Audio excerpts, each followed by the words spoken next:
My name is Christina Cheffins-Polden, and I have been teaching performing arts here in Qatar for the last 15 years.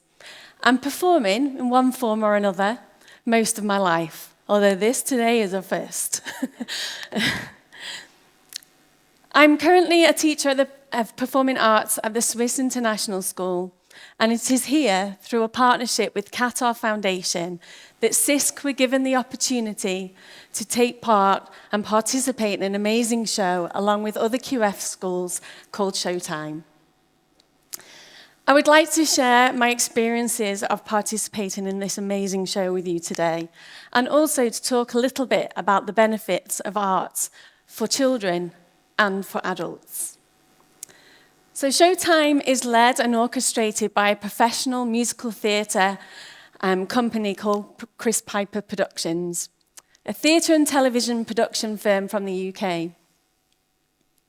Through a competitive audition process for a chance to perform in a musical-inspired show, over 270 people this year alone auditioned for just 60 student places and 20 staff. Showtime is also performed in collaboration with the Qatar Philharmonic Orchestra. Now, it's not every day that you get a chance to perform with a professional orchestra and also London West End professionals, so I immediately knew that I wanted to be involved and that I wanted my school to take part.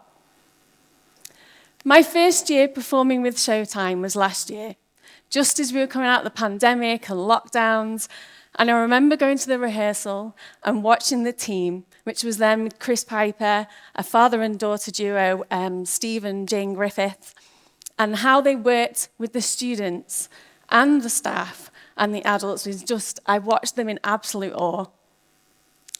What they could get us to do in just a few short weeks was simply mind-blowing. And what an opportunity for our students and staff. So I grabbed this opportunity with both hands, and I encouraged as many students to audition as possible. And it paid off. At SISC, we ended up with 19 student places and 3 staff this year, which I am super proud. There is a hunger for the arts, and we need to nurture that passion in our younger generations, here in Qatar, in the UK, and all around the world. The arts is often the first thing to get cut if numbers are low or funding isn't available. And yet the affirmation you receive from being in a show like this is like no other. The way it develops us as people, grows our confidence, our self-belief in what we can achieve is astounding. And the affirmation is what keeps us coming back time and time again, despite setbacks along the way. And in my opinion, every child should experience what it is like to be in a production, because there are lessons taught here that cannot be taught in a classroom. It's collaborative. It takes time, dedication, commitment, perseverance, and things go wrong. But we learn from it. We might not always get the part we want, but when we fall down, we pick ourselves up, we dust ourselves off, and we try again. And aren't these the type of skills that we want our children to learn? To have the resilience to bounce back and grow from the experiences they have? Don't get me wrong, it's hard work.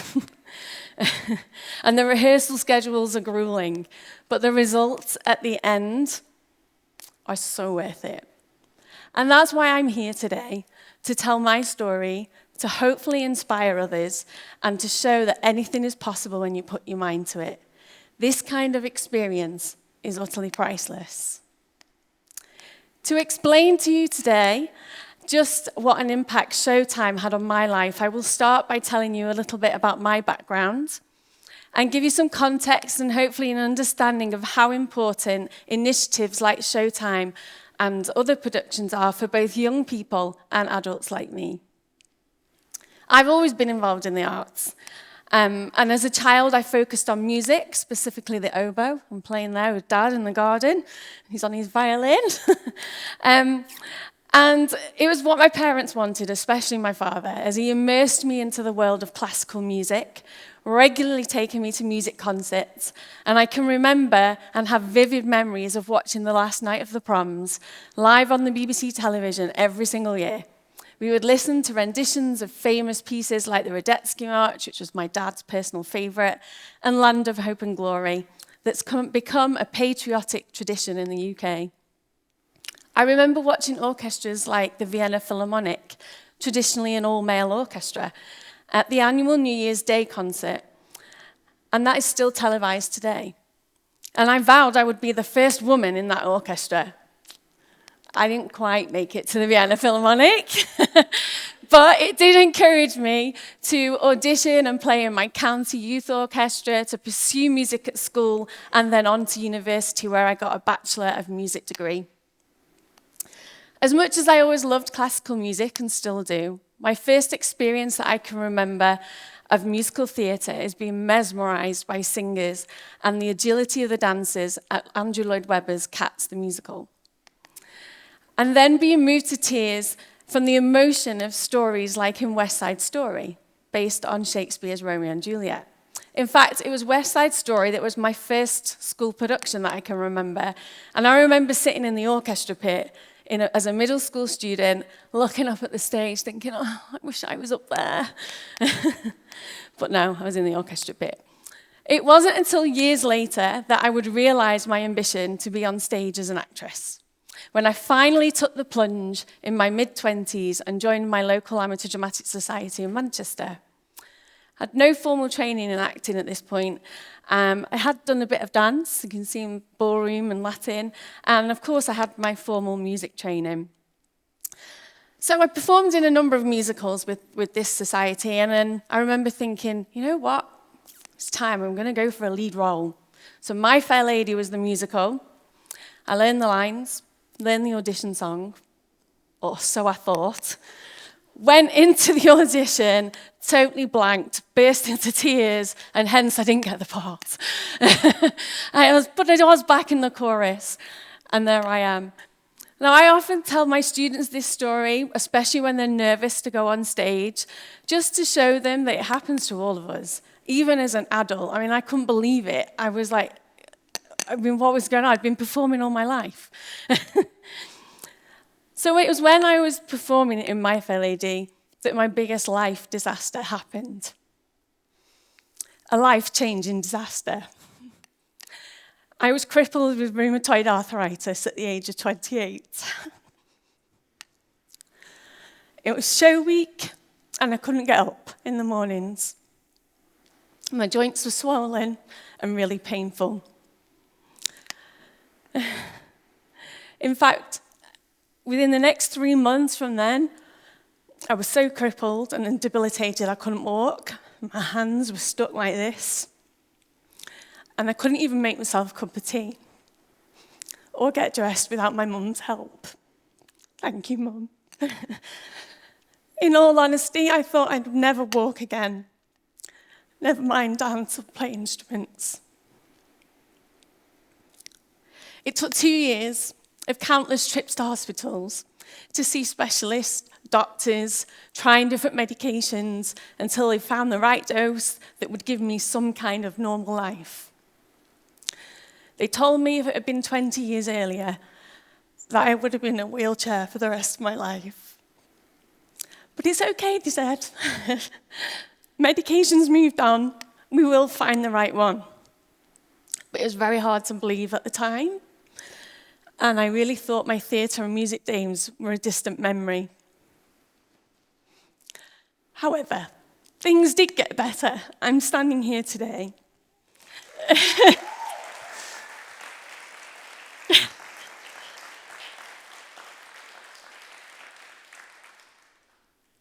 And this was when I decided if I couldn't have a professional career on stage, I was going to teach. So I thought, I'm going to share my knowledge. And I also decided at that point, if I was going to move abroad, it was now or never. So I decided I was going to leave the UK for a warmer, drier climate. I don't know if you know, but it rains quite a lot in the UK. It's not good for arthritis. So I started doing my research, and I came across this little country called Qatar, somewhere in the Middle East. I'd never heard of Qatar at the time. But you know what? The job description sounded like just what I wanted, so I applied. Got offered my first job, took it quick in case I didn't get any more offers. And the rest, they say, is history. I quickly settled in to life here, keeping myself busy at school. And I even found a local amateur dramatic society, the Doha Players, of which I'm still a member today. I've since performed in many musicals. I've directed, choreographed, musical directed many school productions over the years. And thanks to my director and mentor, Angela Walton, who believed in me, I played my first lead role in a 5-woman show called Girls' Night. And yes, I remembered all my lines. So I was a member of the Doha Singers, a community choir here in Qatar, and had the opportunity to sing on stage at Carnegie Hall, New York. We sang with 16 different choirs from all around the world, creating one big choir of 500 people. And we sang the Handel's Messiah for Thanksgiving weekend. I think it's also important here that I acknowledge the Doha Singers is where I met my now husband, Lewis.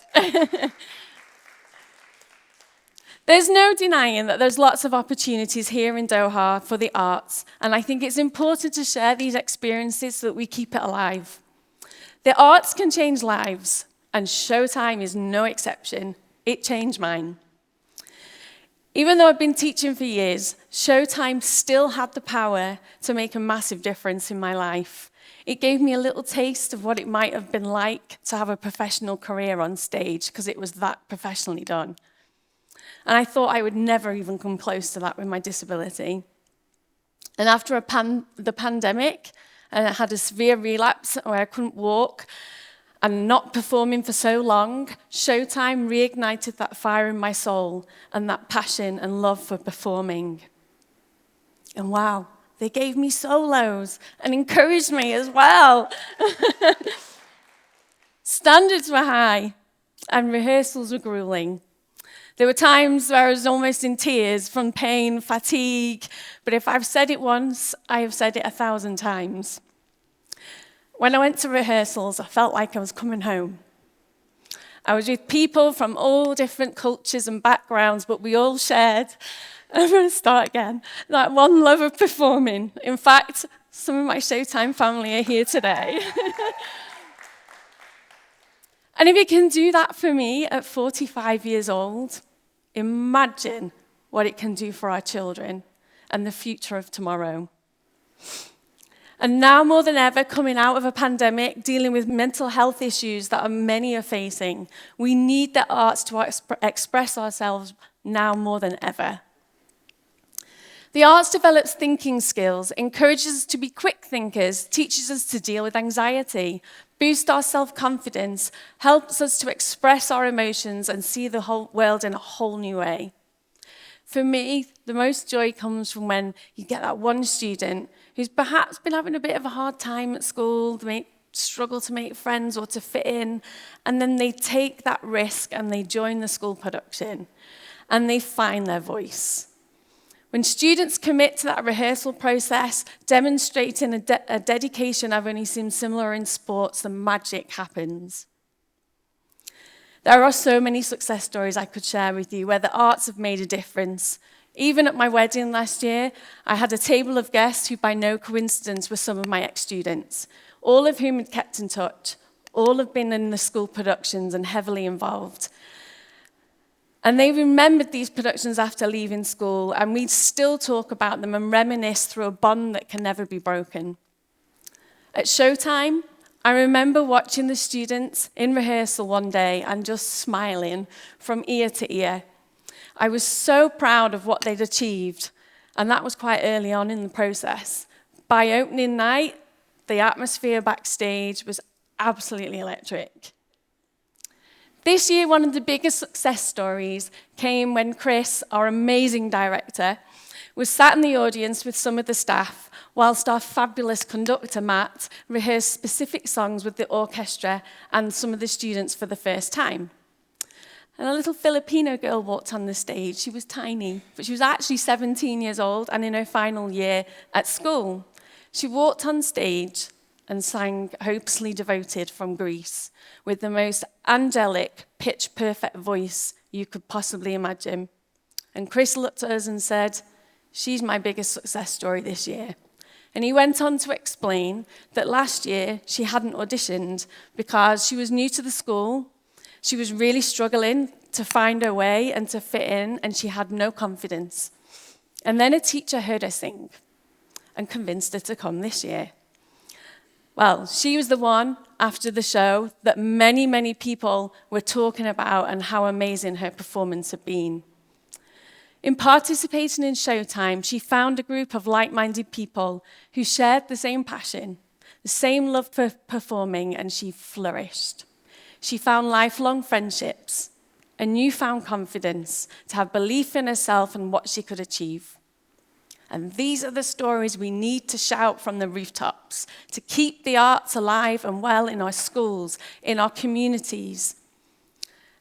Every person, this is not an isolated story. Every person that was in Showtime has their own story to tell. In fact, every student I've ever worked with, an adult in school, community theatre, has a story to tell. And in the words of my favourite musical, Hamilton, who lives, who dies, who tells your story? So I will end today with one more success story about a young lady who opened the show, who attended the Swiss International School because she's just finished her grade 12 exams last week. A very quiet, unassuming young lady who is so humble when you speak to her. In fact, our deputy head of secondary came up to me after watching the show and said, "Oh my goodness, that show was amazing. And what about Nisha?" She goes, I knew she was performing in the show, but she didn't say she was opening it, and I didn't know she could sing like that. Well, Nisha is here today to sing the iconic song, Somewhere Over the Rainbow, from The Wizard of Oz.